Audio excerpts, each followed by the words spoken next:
မိန်းကလေးတစ်ယောက်ဟာသူမရဲ့အချစ်ဆုံးတငယ်ချင်းကိုဓာတ်ပုံရိုက်ပေးနေခဲ့တာပါဒါပေမဲ့နောက်တစ်စက္ကန့်မှာတော့ဖုန်းမျက်နှာပြင်ပေါ်မှာမထင်မှတ်ထားတဲ့မျက်နှာပေါ်ထုတ်တဲ့ပေါင်းတစ်ခုထပ်ပေါ်လာပါတယ်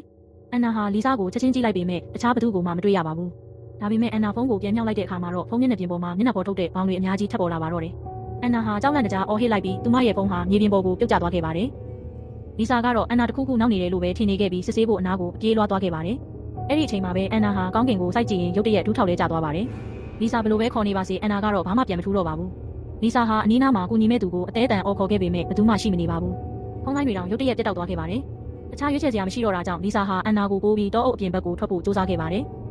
သူတို့ဟာနိုင်ပေါင်းများစွာလမ်းလျှောက်ခဲ့ပေမဲ့ဒီတောအုပ်ထဲကနေထွက်မရပဲဖြစ်နေပါတယ်မကြခင်မှာပဲတောအုပ်ထဲကအိမ်တလုံးကိုသူတို့တွေ့လိုက်ရပါတယ်လီဆာဟာတကားကိုအလောတကြီးခောက်လိုက်တဲ့အခါအဖွားအိုတယောက်ထွက်လာပါတယ်လီဆာဟာသူတို့ကြုံတွေ့ခဲ့ရတဲ့အခြေအနေတွေကိုအသေးအံပြောပြပြီးအကူအညီတောင်းဖို့ဖုန်းကားခဲ့ပါတယ်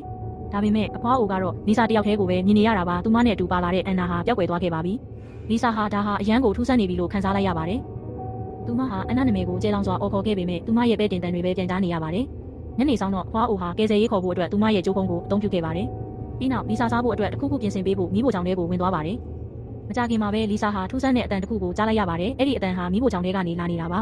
သူမဟာစူးစမ်းဖို့အတွက်တကားကိုဖြည်းဖြည်းချင်းတွန်းဖွင့်လိုက်ပါတယ်မိဖို့ချောင်ထဲမှာဘယ်သူမှရှိမနေပါဘူးအဖွားအိုရဲ့အရေးအယောင်တောင်မတွေ့ရပါဘူးရေပုံပိုင်ကောင်းကနေရေစက်ကြတန်ပဲအဆက်မပြတ်ထွက်နေပါတယ်အဲ့ဒီအချိန်မှာပဲသူမရဲ့အိတ်ကက်ထဲကဖုန်းဟာရုတ်တရက်မြည်လာပါတယ်ဒါဟာအန်နာစီကလာတဲ့စာတို့လေးပါမကြခင်ကမှရိုက်ထားတဲ့ဓာတ်ပုံတစ်ပုံလေးပါလာပါတယ်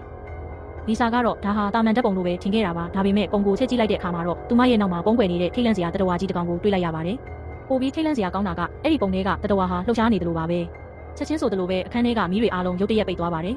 လီဆာဟာမီးပြန်ဖွင့်ဖို့အသေးအတန်စူးစမ်းပေမဲ့မီးတီတွေကအလုံးမလုံးတော့ပါဘူးသူမရဲ့ဖုန်းကလည်းသုံးလို့မရတော့ပါဘူးသူမဟာအနီးနားကိုရှာဖွေဖို့အနှိမ့်တမီကိုကောက်ကန်လိုက်ပါတယ်အဲ့ဒီအချိန်မှာပဲလီဆာဟာအလွန်ကြောက်မက်ဖွယ်ကောင်းတဲ့မြင်ကွင်းတစ်ခုကိုမြင်လိုက်ရပါတော့တယ်